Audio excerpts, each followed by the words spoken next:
저는 소발입니다. 욥의 절친이죠. 지금 욥을 위한 제사를 드리려고 합니다. 다른 두 친구들과 함께 욥을 위한 제사를 드리고 그 제사를 통해 욥이 우리를 용서해 주면 하나님께서도 우리의 죄를 용서하신다고 하셔서 지금 우리는 제사를 준비하고 있습니다. 하나님께서 우리에게 욥을 위한 제사를 드리라고 하셔서 제사를 준비하고 있지만 마음으로는 불편합니다. 아니, 속이 무지무지 상합니다. 억울한 마음까지 있습니다. 왜냐고요? 한번 들어보세요. 저는 욥이 아직 큰 재난을 당했다는 소문을 듣고 달려왔습니다. 저희 집이요? 가깝지 않죠. 욥을 보려면 일주일을 달려와야 하니까요. 그래도 가장 친한 욥이 재난을 당했다고 하는데 당연히 와서 보고 격려를 해야 하지 않겠습니까? 그래서 저는 빌닷과 엘리바스에게 연락을 넣어서 함께 가자고 했고 나와 두 친구는 욥에게 달려갔습니다. 와서 보니 말이 아니었어요.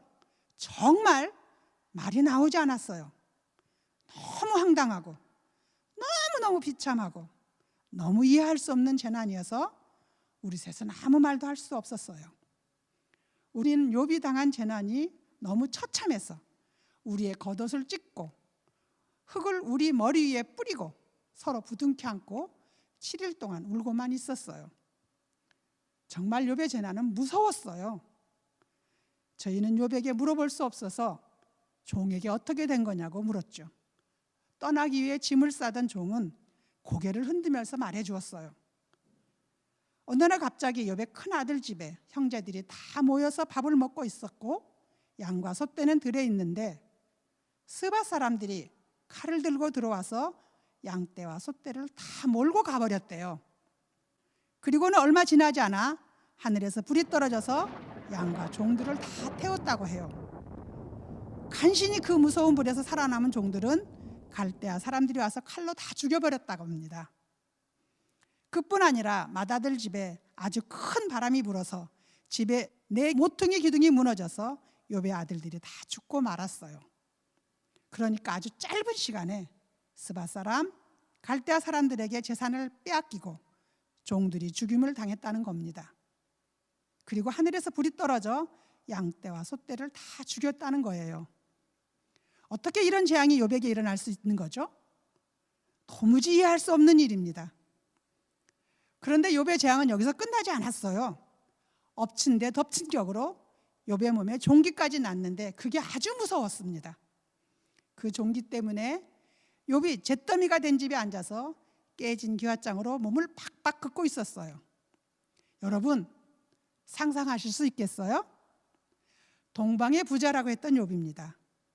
그 인품과 신앙이 세상에서 으뜸이라고 했던 욥이었어요. 친구인 제가 봐도 욥의 외모와 인격과 신앙은 존경스러울 정도였습니다.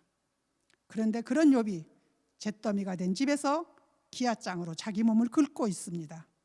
그뿐인 줄 아십니까? 정숙하고 아름다웠던 욥의 부인이 글쎄 욥을 저주하고 집을 나가버린 것입니다. 어떻게 욥에게 이런 일이 일어날 수 있을까요? 저와 두 친구는 정말 뭐라 해줄 말이 없었어요. 그저 7일 동안 부둥켜 안고 울기만 했습니다. 그렇게 7일 동안 울고 나니 마음이 조금 진정이 되더라고요. 그래서 욥에게 위로와 격려의 말을 해주었어요. 정말 우리의 우정과 사랑을 담아서 아주 좋은 말을 해주었어요. 그런데 여러분, 욥이 도리어 우리에게 화를 내는 겁니다.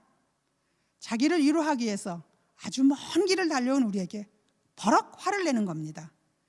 그리고 우리가 빈손으로 왔겠습니까? 그리고 우리가 잘못 말한 거 없습니다. 하나님은 사랑이시기 때문에 사람이 재난을 당하는 걸 좋아하지 않으신다. 하나님은 정의로운 분이시기 때문에 죄가 없는 사람에게 벌을 주지 않으신다. 하나님은 공평하신 분이기 때문에 이유 없이 사람에게 재난을 주지 않으신다. 그러므로 내가 고난을 당하는 것은 뭔가 잘못이 있을 거다. 그러니 회개하고 용서 구해라. 그러면 하나님께서 용서하시고 다 되돌려 주실 것이다. 맞지 않습니까? 우리는 이렇게 말했을 뿐이라고요. 그런데 욥은 억울하다는 거예요. 자신은 죄가 없는데 왜 이런 재난을 당해야 하는지 모르겠다며 우리 말을 들으려고 하지 않았습니다. 사실 우리가 보기에 욥은 죄를 지을 사람이 아니에요. 그리고 욥이 말이나 행동으로 죄를 지은 것을 우리가 보지 못했어요. 정말 착한 사람이었습니다. 돈이 아주 많은 부자였지만 하나님 앞에서 겸손했고 정말 종들에게도 관대한 아버지 같은 주인이었습니다. 하지만 지금 욥은 누가 봐도 지은 죄의 대가를 받고 있는 사람으로 보입니다. 온 나라가 자연재해를 입어도 모두 피해를 입었다면 충분히 변명이 될 수 있습니다. 하지만 지금 욥만 재난을 당한 겁니다. 강도가 욥의 집에만 쳐들어와서 그의 재산을 다 빼앗아갔고 바람이 욥의 집만 무너뜨려서 그의 아들들이 집에 깔려 죽었고 그리고 하늘에서 불이 욥의 집만 불살랐고 욥의 몸엔 악성 종기가 나서 기약장으로 긋고 있습니다. 누가 봐도 죄의 대가를 받고 있는 거 아닙니까? 그래서 우리는 욥에게 회개하라고 말했죠. 사랑과 자비의 하나님께 회개하면 분명히 들으시고 용서하실 것이라고 말했을 뿐입니다. 그런데 욥은 듣지 않습니다. 아예 길을 막고 우리에게 가버리라고 소리치더라고요. 겁도 없이 하나님께 억울하다고 소리를 지르고 하나님에게 당장에 나와서 자기야 변론을 해보자고 하는 것입니다. 정말 어처구니 없는 일입니다. 그런데 여러분, 더 어처구니 없는 일이 있습니다. 하나님의 태도입니다. 하나님께서 나타나셔서 글쎄 우리더러 잘못했다는 겁니다. 하나님께 원망하고 불평한 욥보다 우리가 더 나쁘다는 겁니다. 저는 이해할 수 없습니다. 받아들일 수도 없습니다. 우리는 하나님의 공의와 공평함에 대해서 말했고 욥은 하나님께 불평하고 원망했는데 우리가 어떻게 더 나쁘다는 겁니까? 난 도무지 이해할 수가 없습니다. 지금 욥을 위해 제사를 드리고 있지만 충분히 이해할 수는 없습니다.